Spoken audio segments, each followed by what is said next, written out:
Alors cet affût a été implanté là, donc c'est le fruit de longues observations. Donc de longues observations du couple, des allées et venues du couple, de leur zone de reproduction.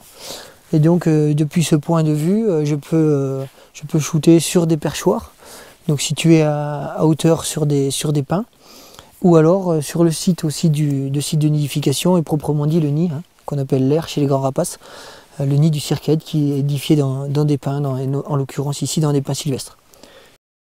Je peux accéder à l'affût sans que la femelle me voie, donc je ne fais pas peur à l'oiseau avant d'arriver, donc déjà ça c'est vachement important. Et donc je peux me glisser tranquillement dans l'affût, sortir doucement mon optique et puis commencer à photographier sans déranger les oiseaux. Donc ça c'est vraiment, pour cet affût, c'est vraiment l'idéal, quasiment 10 heures d'affût où on est assis dans un espace clos, donc assez inconfortable. C'est ça le propre de l'affût, c'est vraiment d'être invisible. Le fait de se rendre invisible pendant une journée, c'est un peu une escapade hors du temps. Voilà, donc ça c'est des circaètes Jean Leblanc. C'est un grand rapace migrateur qui vient se reproduire au printemps et durant l'été en Europe, et notamment en Europe du Sud, et ici plus particulièrement dans les Alpes-Maritimes et le Mercantour. Donc les oiseaux arrivent au tout début du printemps et commencent à s'accoupler, pondre l'œuf, hein, puisqu'ils pondent un seul œuf, et ensuite ils élèvent le jeune. Donc là c'est durant la période d'élevage du jeune. Et là dans le cadre, j'ai la plateforme du nid avec le poussin et la femelle qui veille sur le poussin. C'est un oiseau vraiment très beau, avec de magnifiques yeux orange et jaunes. Donc c'est une espèce passionnante, en plus parce qu'elle est un peu atypique comme elle chasse les serpents. Et puis c'est une espèce aussi capable de faire de longs trajets migratoires pour passer l'hiver en Afrique centrale ou dans le bassin du Niger. Donc c'est une espèce très très intéressante.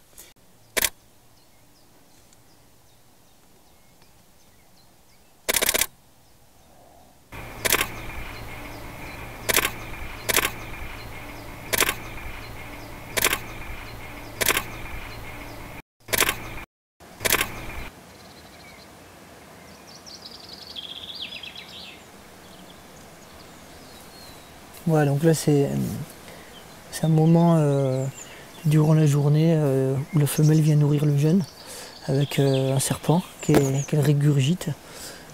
Souvent les serpents sont assez grands, donc elle est obligée de le saisir avec sa patte et donc pour le sortir de tout son jabot. Et donc le serpent, une fois dans l'air, elle commence à le découper en petits morceaux, en petits lambeaux de chair pour donner la becquée au jeune. C'est ce qui se passe en ce moment.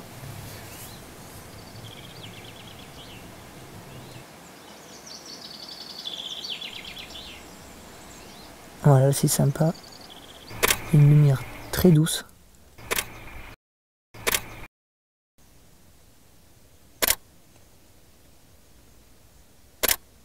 Voilà, l'oiseau a une belle position. Avec le serpent dans le bec. Parmi toutes les images de circaète qu'on a sélectionnées, c'est cette image-là que j'ai retenue. Elle s'appelle Réunion de famille à la cime des arbres. C'est une image que j'ai longtemps rêvé de faire, donc je l'ai beaucoup travaillé. J'ai passé quelques années à suivre régulièrement le couple qui revenait tout le temps dans la même vallée. Et au bout de quelques temps, j'ai pu réaliser cette image. Et j'ai eu la chance ce jour-là d'avoir une lumière relativement douce, un bel éclairage par un temps relativement couvert, ce qui porte des ombres assez diffuses et des tons assez doux.